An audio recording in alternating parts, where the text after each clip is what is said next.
Hi guys, Power. So ito yung sabi ko na video message natin para mapanood nyo kung paano pa malinaw pa na-under yung Wealth Compass program natin.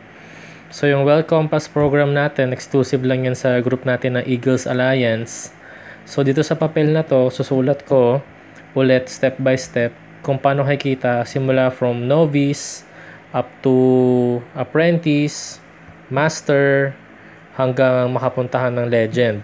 Pero ang pinaka main focus natin dito syempre yung novice. Kasi yun yung pinaka level 1. So, sa lahat ng nasa chat room, so ito talagang dapat lahat kayong mag-enroll.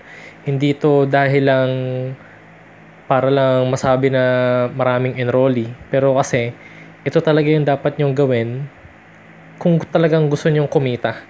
At kung talagang gusto nyo magkaroon ng magandang improvement sa network nyo. Kasi sabi ko nga, maraming mga networker, sali na sali, hindi naman nila ginagawa yung tamang goal setting. Kaya nalilito sila. So, ulitin natin. So, ang Wealth Compass, meron yung 5 levels.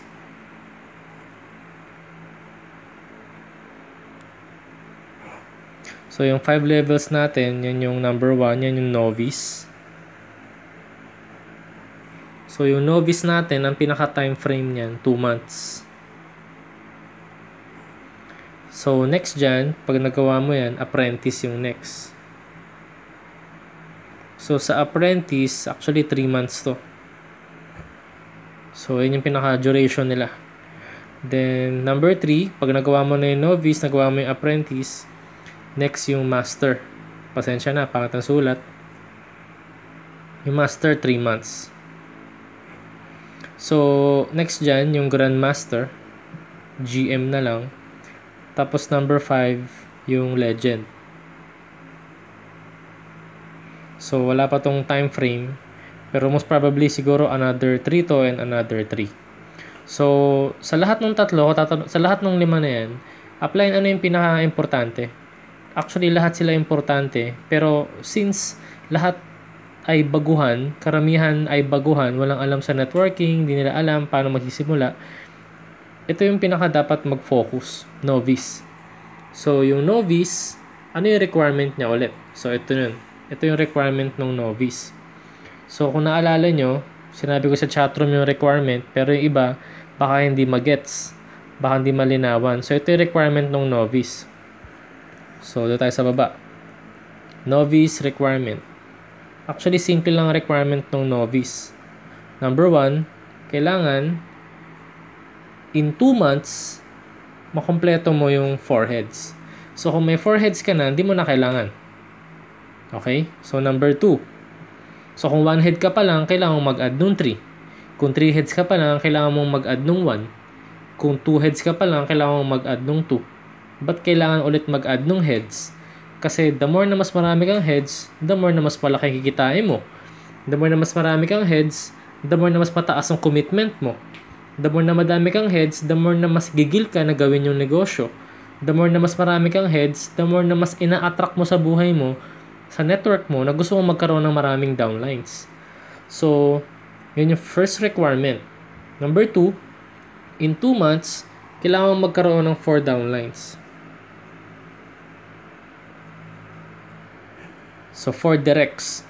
Ang 4 directs ay 4 na tao na sasali sa'yo within 2 months.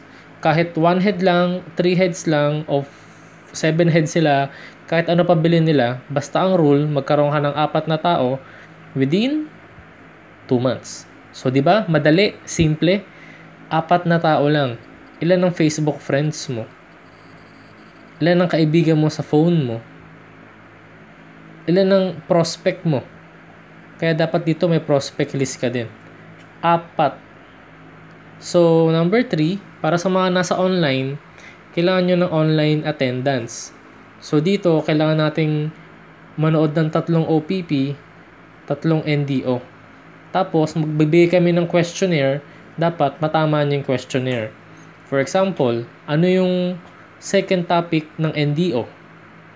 Pag sinabing belief, tama ka kasi napanood mo. Pag sinabi mong Yung second topic upline about rejection. So, sabihin mali. So, hindi ka na nanood. So, ito, ayusin pa natin yan, pero basic lang yan. Kailangan nyo lang mag-online.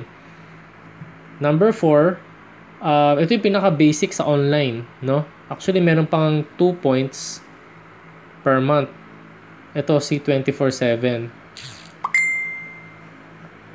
Kailangan mo ng C24/7. So, every month maintenance. So, pag nagawa mo to, automatic, ikaw ay novice. Okay?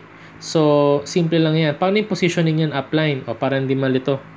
Ito ang positioning. Pura tayo dito. Kung naka one head ka pa lang, mahahati ka sa left and right. Di ba? Left and right group. So, dito, mag-a-add ka ng head number 2, head number 3, and head number 4.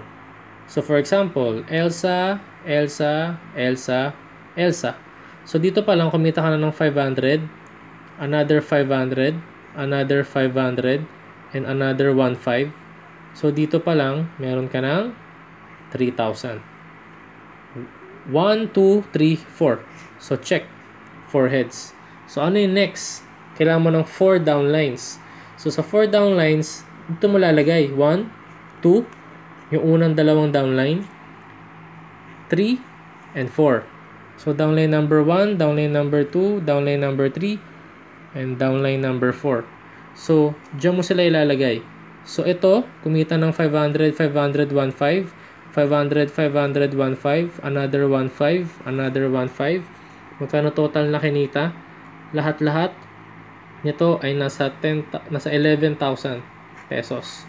Siyempre, meron tayong 50 pesos encashment fee at 10% tax. Kaya, nagpo-fall to sa 9,800 pesos. So, yan yung pinaka-first earning mo as novice. 4 na heads, 4 na downline, check. Simple, madali.